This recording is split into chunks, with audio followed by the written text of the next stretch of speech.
you recall that when the interview process was taking place for captain, there was something said about standing in the team.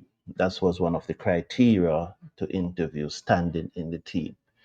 But when the squad was selected, and I know you have to sign off on the squad, although you don't select it.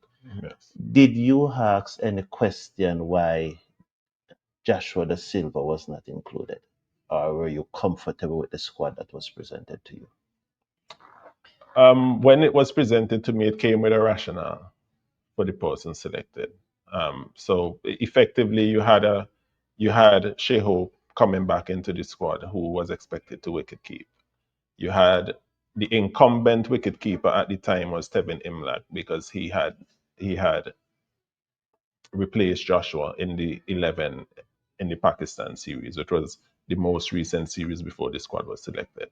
So if you have a wicket keeper in your 11 and the next person in line would have been the last incumbent, it means that unfortunately Joshua would have lost his place in the squad as a wicketkeeper batsman, right? So that to So me it came with a was rationale. So you did not correct. ask a question, although you think that he had a strong enough standing in the team to being appointed captain.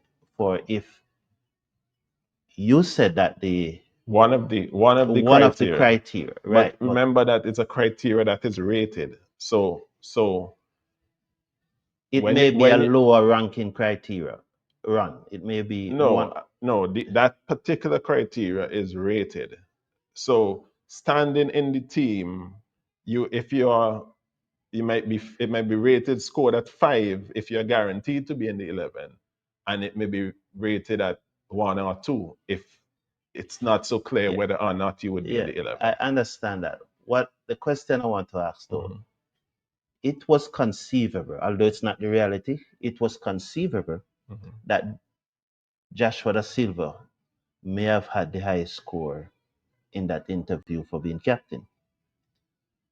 It was conceivable because he was there at the interview. He could have come out with the highest score in the interview. Correct, Yes, correct. and so a man who was 2 weeks prior or a month, whatever time it was, who has the potential to be leading the West Indies team, when the team was selected, he was not included, and that's the No, dynamics that we are not getting. no, but that's one way to look at it. But you could also look at it as the fact that he was not selected could mean that one of the reasons he didn't score as high as he could possibly score was because his standing in the team was not as strong as it could have been, right?